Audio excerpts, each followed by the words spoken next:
Metro রেলের bearing pad খুলে নিহত আবুল কালামের পরিবারের হৃদয় বিদারক এই কান্না যে কোনো সাধারণ মানুষের পক্ষেই সহ্য করা কঠিন। মৃত্যুর মাত্র 12 ঘন্টা আগে ফেসবুকে এক পোস্ট দিয়ে জীবন থেকে পালাতে চাওয়া মানুষটা এক অজানা গন্তব্যে চলে গেলেন পরিবারের সবাইকে ছেড়ে। কিশোর বয়সে বাবা মাকে হারিয়েছিলেন আবুল কালাম। এরপর ভাই বোনদের সংসারে তার বেড়ে ওঠা, কঠোর পরিশ্রম আর সংসারে সচ্ছলতা ফেরাতে অক্লান্ত পরিশ্রম করে যাচ্ছিলেন। 2012 সালে মালয়েশিয়া যান আবুল কালাম।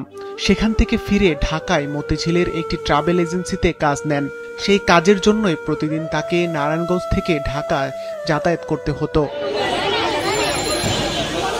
প্রতিদিনের মতো রবিবার সকালে নারায়ণগঞ্জ থেকে মতিঝিলে আসেন আবুল কালাম।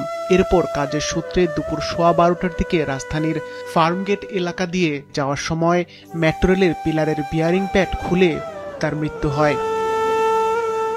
তার এমন অকাল মৃত্যু মানতে পারছেন না পরিবারের স্বজন ও গ্রামের মানুষরা। রবিবার রাত 9টায় নারায়ণগঞ্জ নগরীর আইলপাড়া এলাকায় তার মরদেহ স্থানীয় ভাড়া বাসায় আনা হলে স্বজনদের আহাজারিতে ভারী হয়ে ওঠে সেখানকার পরিবেশ। ওর যে বাচ্চাকে কেউ বহন করবো এরকম কেউ নাই। বাংলাদেশ সরকার যদি মনে করেন না ওর বাচ্চাকে বহনের নাকি যদি করে সূক্ষ্ম বিচারটা যদি করে তাহলে আমরা একটু সুস্থ হব।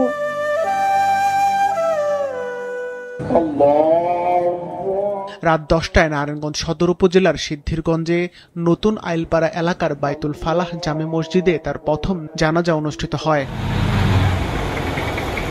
আজ সকাল 9টায় তার গ্রামের বাড়ি শরীয়তপুরের মোক্তারের চর ইউনিয়ন এলাকার ইসলামিয়া দাখিল মাদ্রাসায় তার দ্বিতীয় নামাজের জানাজা অনুষ্ঠিত হয়। জানাজা শেষে 11টায় তার দাফন সম্পন্ন হয়। এ সময় তার স্বজন, প্রতিবেশী ও বন্ধুদের উপস্থিতিতে এক আবেগঘন পরিবেশের সৃষ্টি হয়।